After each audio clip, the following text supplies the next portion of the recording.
Hey guys, it's Buckets Analyst here. Welcome back to another YouTube video.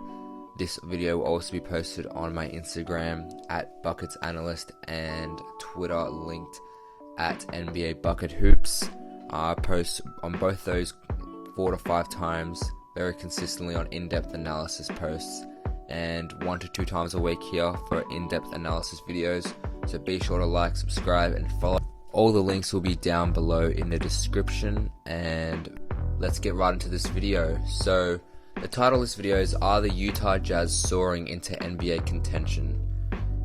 And that's a question that I would love to see you guys answer in the comments. Where do you think they'll finish in the playoff race and the standings? And what's their ceiling? What's their floor at the moment for this season? But let's basically get right into the video. The Utah Jazz are second in the West with a record of 31-13, coached by Quinn Snyder, who has gracefully led them to this position, being ranked 8th in both offensive and defensive rating as a unit.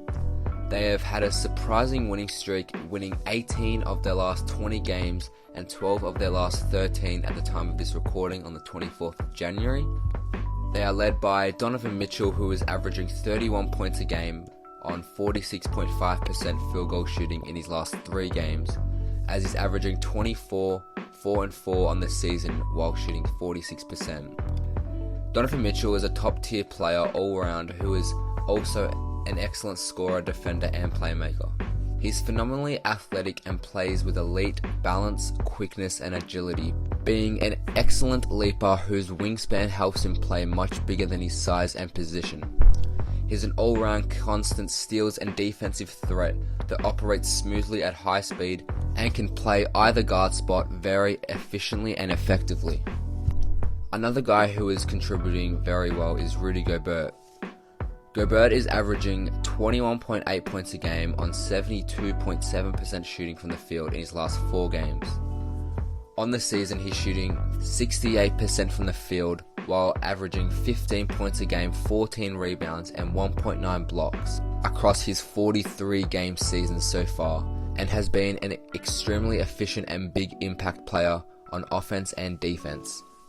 Rudy is a uniquely dominant defensive anchor in the post and as a rim protector.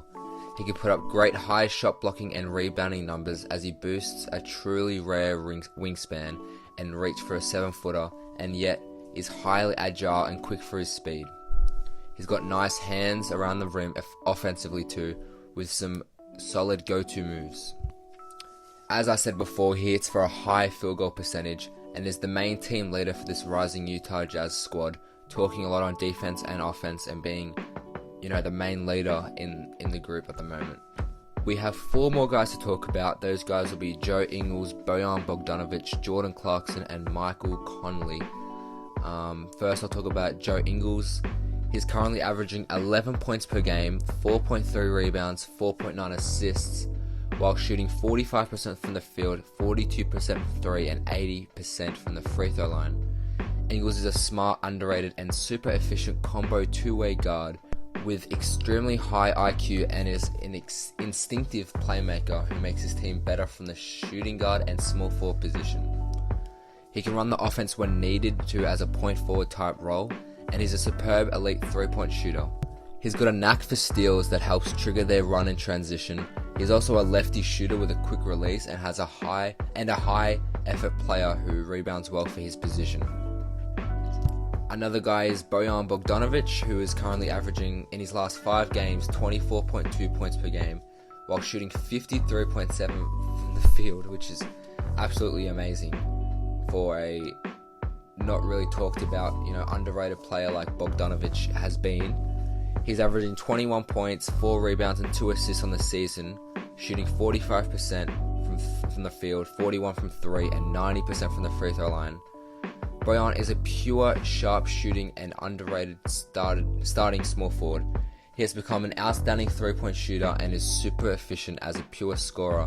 He can put the ball on the deck too, taking his man to the hoop and finishing strongly at the rim. He does a nice job of drawing contact and hits his free throws at an efficient 90% rate, like I said. When teams overplay him, he shows solid instincts as a passer that can also make plays when needed. And he's just an all-round skilled guy in general for a player at his size, and I think just he's an underrated player that needs to be talked about more for this team's success. Another guy here is Jordan Clarkson. Now obviously Jordan Clarkson was just traded about 2 or 3 weeks ago from the Cavs, who is in his last 6 games for Utah is averaging 16.3 points on 48.2% from the field. He's played 13 games for the Jazz so far, as he's averaging 14.8 points, 2.5 rebounds, and 1.2 assists on 47% shooting in only 25 minutes a game off the bench. Clarkson is a creative, athletic, playmaking combo guard with starter quality skills. He's just an overall playmaker who brings a great mix of explosiveness and efficiency as he plays at high speed and doesn't turn the ball over too much. He's creative, pushing the ball and penetrating, that does a nice job at finishing with flair, drawing contact or dishing off. He shoots strong percentages from the field and the free throw line, like I said. Now another guy, the last guy I'm going to talk about here is Mike Conley. He's averaging 13 points, 3 rebounds and 5 assists, shooting 37% from the field in 28 minutes a game. He's a star veteran point guard when full healthy, and he creates well for his teammates and is a good ball handler who doesn't turn the ball over too much. He's very quick with his first step and can get past his man effectively. He's become a top tier ball thief too, as well as hitting from the free throw line efficiently, and is a leader as he works to improve every night, with him obviously being quite disappointing this season, but has shown flashes of all-star caliber year last season in Memphis. And they will need that kind of Conley to be very scary in the postseason, I believe, with his very disappointing, play so far this season. I think Conley is an all-star caliber player like he was last season, and he just needs to show that again. And I think for the Utah Jazz to be very, very competitive come playoff time, they'll need that kind of Mike Conley. That's why I kept him there for last. And so yeah, that's basically the end of the video. What do you guys think? Do you think Utah can make the Western Conference Finals? Do you think they can compete against teams like the Lakers, the Clippers, the Nuggets, the Rockets? So let me know down in the comments, and thank you guys for watching. Leave a like, subscribe, check out their Instagram, the Twitter, posting on there several times a day like I said, and I'll see you in the next video.